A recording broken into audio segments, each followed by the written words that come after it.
आपके घर में शादी है तो आप ऑर्डर देते हो कि 4 किलो पनीर की पकौड़ी दो।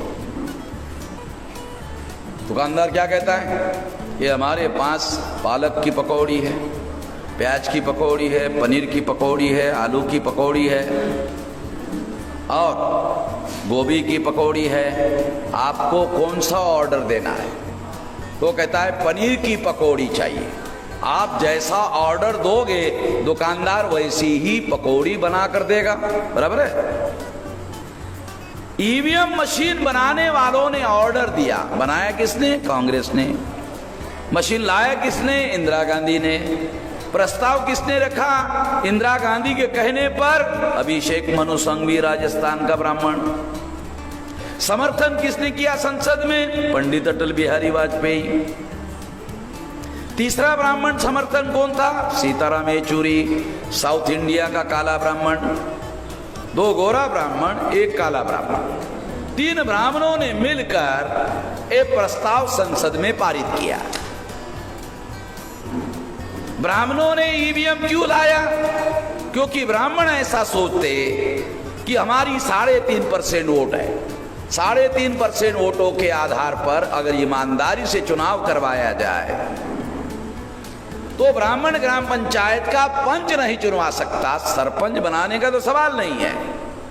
जो लोग गांव का सरपंच नहीं बना सकते वो देश की पंचायत का प्रधानमंत्री नॉमिनेट कर रहे हैं। सोनिया गांधी ने मनमोहन को प्रधानमंत्री नॉमिनेट किया। आरएसएस के ब्राह्मणों ने नरेंद्र मोदी को प्रधानमंत्री नॉमिनेट किया। नॉमिनेट अंग्रेजी का शब्द है, 1932 में बाबा साहब आम्बेडकर ने राउंड टेबल कॉन्फ्रेंस में यूज किया था। नॉमिनेट आपको समझ में नहीं आता इसका मतलब क्या है? चलो मैं आपको समझाता हूं। समझाने के पहले यहां महिलाएं जो हैं उनसे मैं माफी चाहता हूं क्योंकि उदाहरण देना पड़ेगा। गांव में शादी होती है, शादी करके आने के बाद वो आदमी अपने परिचितों को परिचय करवाता है, ये मेरी शादीशुदा बीवी है।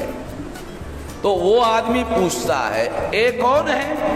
कहा ऐसी रखी हुई है, ये शादीशुदा है और ये ऐसी रखी हुई है। ये नरेंद्र मोदी भी ब्राह्मणों का ऐसे ही रखा हुआ प्रधानमंत्री है।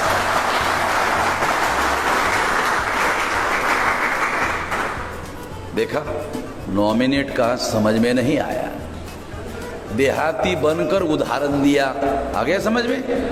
तो समझना जरूरी है। भाषण करने से ज्यादा महत्वपूर्ण है समझना। तो ये जो उदाहरण है, ये उदाहरण इसलिए महत्वपूर्ण है क्योंकि ब्राह्मण ईमानदारी से जानता है चुनाव में हम पंच नहीं बनवा सकते। तो इसीलिए उन्होंने ईवीएम मशीन लाया ताकि देश की पंचायत का प्रधानमंत्री नॉमिनेट कर सके।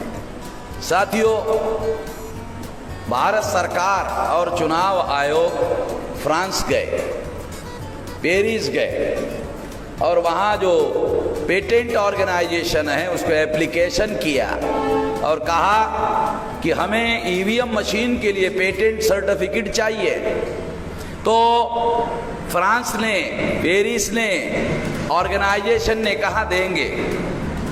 शर्त है, क्या शर्त है? ये मशीन खोलनी होगी, एक्सपर्ट्स लोगों को दिखानी होगी, एक्सपर्ट लोग जांच परखेंगे, रिपोर्ट तैयार करेंगे, रिपोर्ट आएगा, पढ़ेंगे, सर्टिफिकेट देंगे। केंद्र सरकार और चुनाव आयोग को समझ में आया कि मशीन खोलेंगे, अरे मशीन तो हमने चोरी करने के लिए बनाई है, तो सब मालूम हो जाएगा।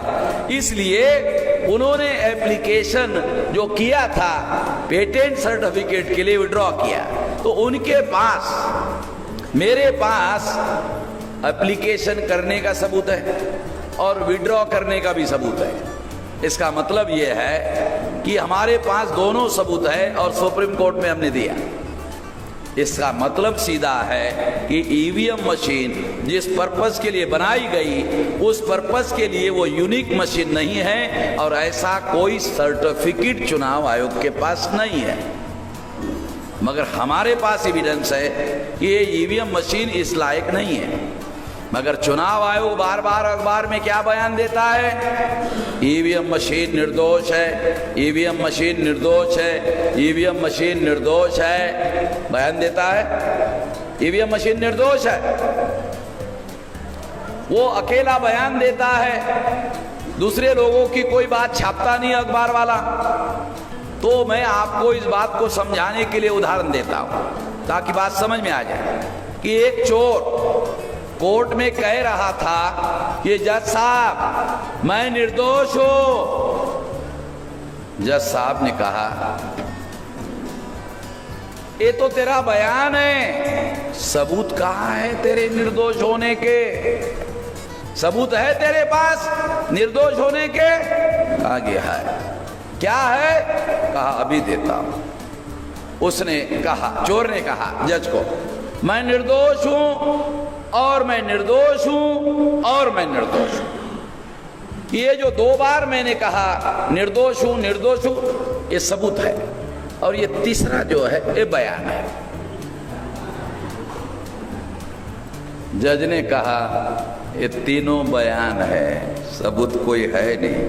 चुनाव आयोग भी बार बार उसी चोर की तरह कहता है कि ईवीएम मशीन निर्दोष है, निर्दोष है, निर्दोष है, निर्दोष है।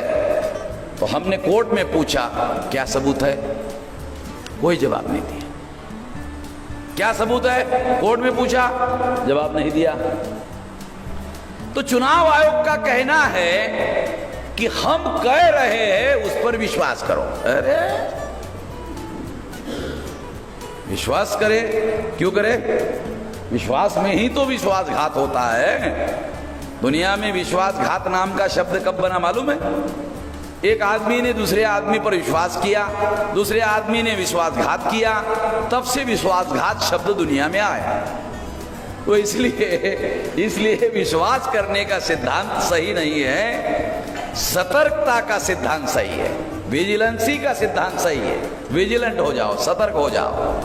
तो मैं सतर्क करने के लिए ही कह रहा हूं। जब चुनाव आयोग ने सुप्रीम कोर्ट में जवाब नहीं दिया तो चीफ जस्टिस ने स्वीकार कर लिया ईवीएम मशीन फॉल्टी। जब सुप्रीम कोर्ट ने स्वीकार कर लिया ईवीएम मशीन फॉल्टी है, तो फिर भारत में दूसरे किसी भी आदमी को ईवीएम की जांच पड़ताल करने की जरूरत नहीं है। अरे सुप्रीम कोर्ट ने फैसला दिया, फाइनल हो गया।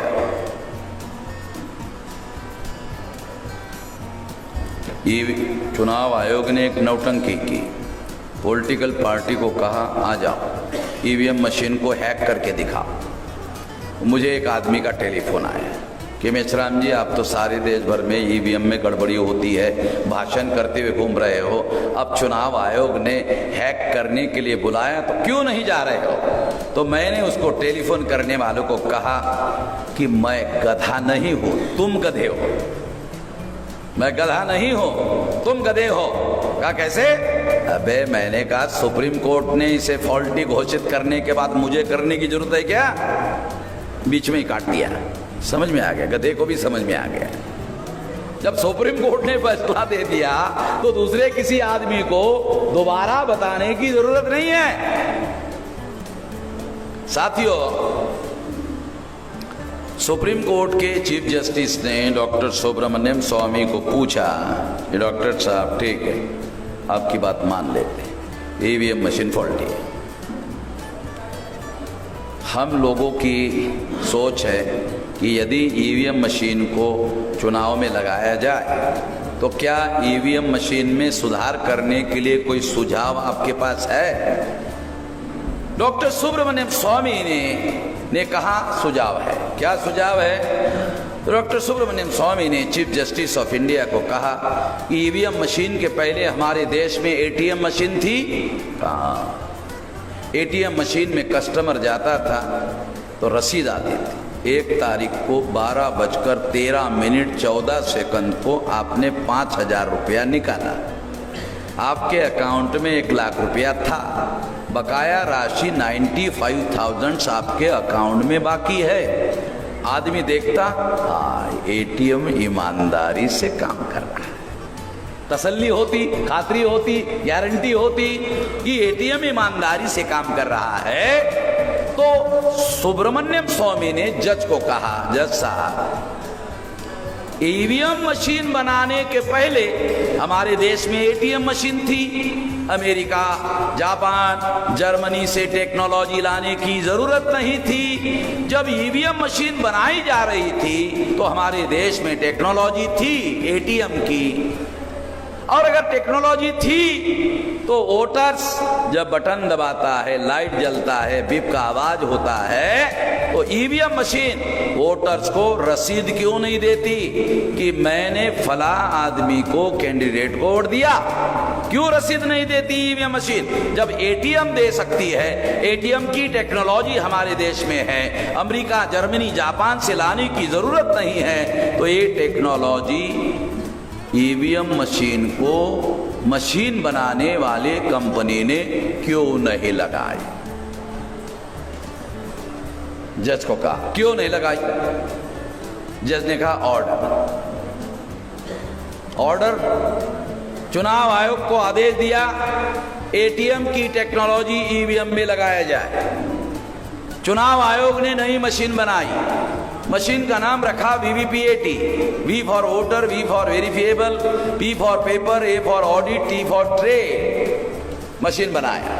मशीन प्रयोग किया नागालैंड में, प्रयोग का रिटर्न रिपोर्ट तैयार किया। रिटर्न रिपोर्ट 1 अक्टूबर 2013 को सुप्रीम कोर्ट को दिया। सुप्रीम कोर्ट ने अभ्यास किया। 8 अक्टूबर 2013 को सुप्रीम कोर्ट ने निर्णय दिया 2014 के लोकसभा चुनाव में ईवीएम मशीन के साथ साथ पेपर ट्रेल मशीन लगाया जाए। 8 अक्टूबर को ऑर्डर दिया। चुनाव आयोग ने नहीं लगाया। क्यों नहीं लगाया? क्योंकि नरेंद्र मोदी ने सुब्रमण्यम स्वामी को राज्यसभा का मेंबर बनाया, जीवीएल नरसिंह राव को राज्यसभा का मेंबर बनाया, जिस चीफ जस्टिस ने यह फैसला दिया उसको केरला का गवर्नर बनाया, और तीनों को चुप कर दिया। 3 लोग जानते थे, उसको चुप करा दिया। तो आपको बताएगा कौन कि सुप्रीम कोर्ट ने पेपर ट्रेल मशीन ईवीएम को लगाने का आदेश दिया? आपको बताएगा कौन? बताने वाला कोई था ही नहीं, क्योंकि सबको चुप करा दिया गया। 16 मई 2014 को रिजल्ट आया। 31% वोटों के आधार पर बीजेपी को 283 सीटें मिली। 83 सीटें मिलने के बाद हमें डाउट हो गया। हमने अभ्यास किया कि आज के पहले जितने सांसदीय चुनाव हुए 31% वोटों के आधार पर किसी भी राजनीतिक पार्टी को 272 नहीं मिले, 283 बीजेपी को मिले कैसे? जब हमें डाउट हो गया तो हमने इसके विरोध में अभियान शुरू कर दिया। जून महीने जब मैं दादर में स्पीच कर रहा था तो एक लड़का दौड़ते हुए आया और मेरे डायस पर अखबार रखा। अखबार का नाम था इकोनॉमिक टाइम्स। मैंने पूछा क्या है? कहा बड़ी खबर है, पढ़ लेना। भाषण होने के बाद मैंने खबर पढ़ी तो खबर थी चुनाव आयोग ने 8 लाख ईवीएम मशीन को भंगार में, कबाड़ में, स्क्रैप में बेचने का आदेश दिया।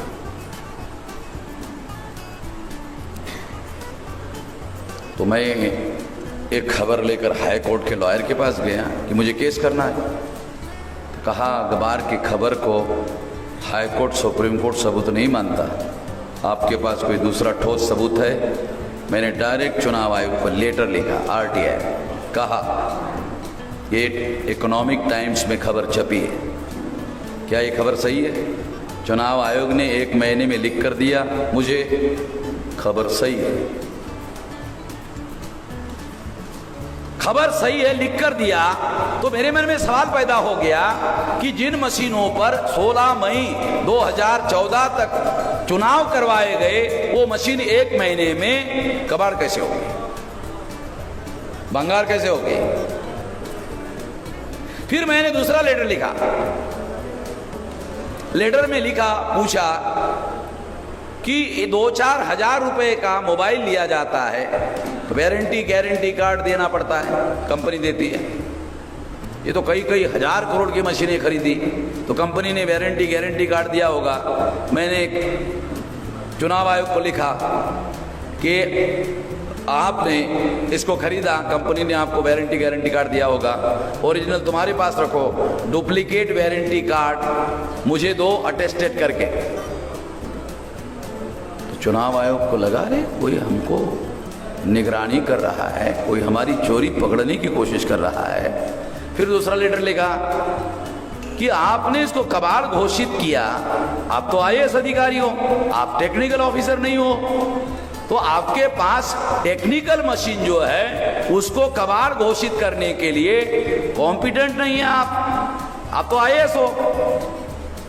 तो क्या आपने टेक्निकल एक्सपर्ट्स लोगों की कमेटी बनाई? कितने लोगों की बनाई? क्या नाम है? Telephone number, landline number, postal address दिया जाए और जो पैसा इसके लिए लगता है लिया जाए। नहीं दिया ये सारा का सारा मैंने सुप्रीम कोर्ट को दिया। नहीं देना भी सबूत है। अगर आप चोर नहीं है तो क्यों नहीं दे रहे? अगर आप ईमानदार है तो क्यों नहीं दे रहे? अगर आप नहीं दे रहे इसका मतलब चोर है। आपको डर लग रहा है, डर क्यों लग रहा है? ईमानदार हो तो डर क्यों लग रहा है? अगर डर लग रहा है इसका मतलब तुम्हारे मन में चोर है। साथियों, बाद में मैंने चुनाव आयोग को लेटर लिखा कि सुप्रीम कोर्ट ने ऑर्डर देने के बावजूद भी 2014 के चुनाव में आपने पेपर टेल मशीन नहीं लगाया, क्यों नहीं लगाया? तो उन्होंने लिख कर दिया कि नरेंद्र मोदी ने पैसा खरीदने के लिए नहीं दिया। मैंने कहा नरेंद्र मोदी भारत के ट्रेजरी का मालिक नहीं है, वो केवल ट्रस्टी है। टाटा, बिरला, अंबानी अपने पैसे का मालिक होता है, मगर प्रधानमंत्री केवल ट्रस्टी होता है, मालिक नहीं होता है। पैसा कहीं नहीं दे, पैसा कैसे नहीं देता है मैं देखता हूँ। मैंने प्रधानमंत्री के खिलाफ में और चुनाव आयोग के खिलाफ में केस दायर कर दिया। जब केस दायर कर दिया तो चुनाव आयोग केस दायर कर दिया तो चीफ इलेक्शन कमिश्नर ने प्रधानमंत्री को चिट्ठी लिखा। तो वामन मेश्राम ने हमारे खिलाफ कंटेम्प्ट ऑफ कोर्ट, न्यायपालिका की अवमानना का केस दायर किया है। अगले हियरिंग को यदि पेपर ट्रेल मशीन खरीदने के लिए आप पैसा नहीं देंगे तो चुनाव कमिश्नरों को जेल में भेजने का सुप्रीम कोर्ट आदेश दे सकती है। कृपया जल्दी पैसा मंजूर किया जाए। 24 घंटे में प्रधानमंत्री ने 3,567 करोड़ रुपया मंजूर दिया और 24 अप्रैल 2017 को सुप्रीम कोर्ट ने मेरे केस में मेरे फेवर में निर्णय दिया कि 2019 को हर ईवीएम मशीन को पेपर टेल मशीन लगाया जाएगा। ये जो 2019 में पेपर टेल मशीन लगी थी वामन मेश्राम की वजह से लगी थी। किसी अखबार ने खबर नहीं छापी अभी तक। चलो हम लोगों को क्या फर्क पड़ता है? Waman Meshram national international president है, अगर खबर छापते तो क्या छोटा थोड़ी हो जाता है? हम लोग लोकतंत्र का बचाव करने के लिए लड़ाई लड़ रहे हैं। अगर लोकतंत्र बचता है तो हमारे लोगों के हक अधिकार बचेंगे, इसके लिए लड़ाई लड़ रहे हैं। हमारे पुरखों ने 108 साल का संघर्ष करके वोट का अधिकार हासिल किया। हम लोग ऐसे ही छोड़ने के लिए थोड़ी तैयार है। तो इस तरह से साथियों ये मामला हम लोग जीत गए। जीतने के बाद एक बड़ा मामला हुआ। सुप्रीम कोर्ट ने 8 अक्टूबर 2013 को पैरा नंबर 28 में एक फैसला दिया। पेपर टेल मशीन लगाने का जब मैंने जीत हासिल किया तो सुप्रीम कोर्ट ने 8 अक्टूबर 2013 को पैरा नंबर 28 में एक फैसला दिया था। उस फैसले में लिखा था एक वोटर होगा, रिकॉर्ड 2 होंगे।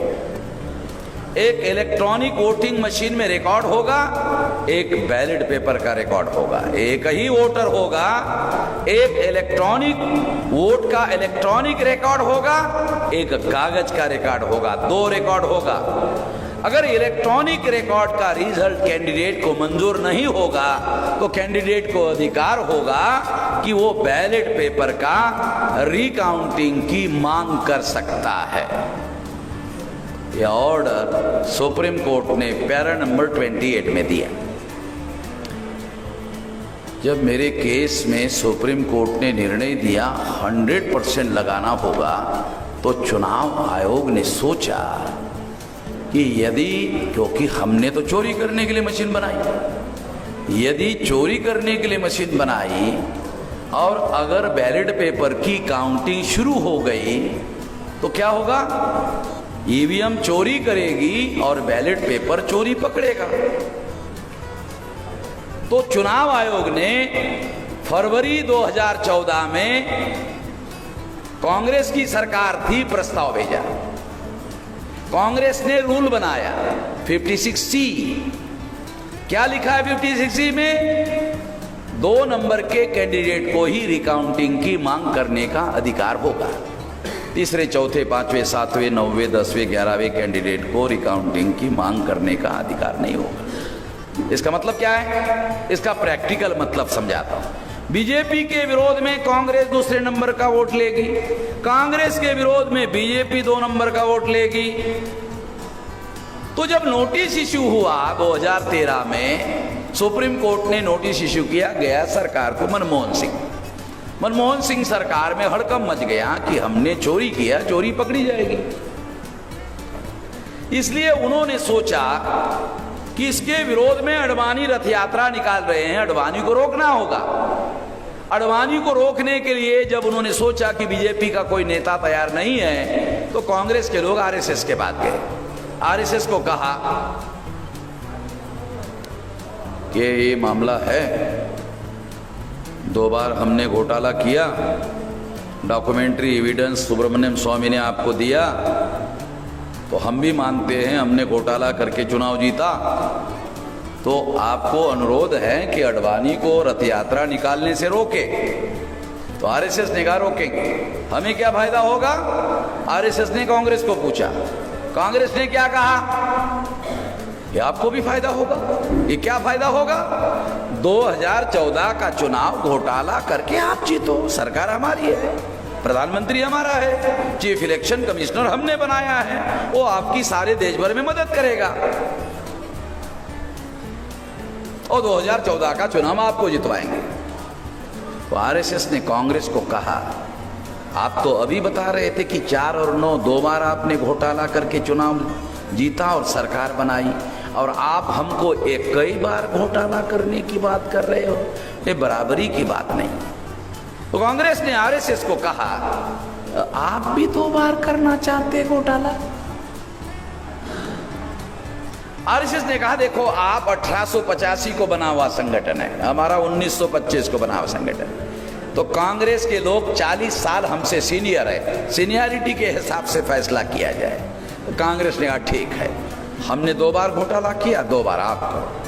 हमारे घोटाले के बारे में आप चुप रहो, तुम्हारे घोटाले के बारे में हम चुप रहे थे। तेरी भी चुप, मेरी भी चुप, चिड़ी चुप। तो अभी घोटाला बीजेपी वाले कर रहे हैं तो सोनिया नहीं बोल रही, मनमोहन सिंह तो मौनी सिंह है। राहुल गांधी 23 तारीख को शाम को 4 बजे टीवी पर आया, अभी रिजल्ट लगे भी नहीं थे, तो राहुल गांधी ने राष्ट्रीय अध्यक्ष कांग्रेस का क्या कहा? मोदी जी बधाई हो, अबे अभी एक भी रिजल्ट नहीं लगा, तो अभी से बधाई दे रहा तू। तो कांग्रेस के लोग बधाई इसलिए दे रहे थे क्योंकि 10 साल कांग्रेस ने घोटाला किया, वो मालूम ना हो, इसलिए आरएसएस बीजेपी से समझौता किया और 10 साल बीजेपी घोटाला करे। इसलिए कांग्रेस के लोग पार्लियामेंट में चुप है, कांग्रेस के लोग बाहर चुप है। सोनिया गांधी कुछ नहीं बोल रही है, मनमोहन सिंह कुछ नहीं बोल रहा है, प्रियंका गांधी कुछ नहीं बोल रही है। मुसलमानों ने सोचा भारत में कि बीजेपी के विरोध में कांग्रेस को जिताया जाए। कांग्रेस ने सोचा समझौते के अनुसार 2 बार बीजेपी को जितवाना होगा। मुसलमानों ने सोचा बीजेपी के विरोध में कांग्रेस को जिताया जाए, मगर कांग्रेस ने सोचा 2 बार बीजेपी को जितवाना होगा। मुसलमानों को पता ही नहीं।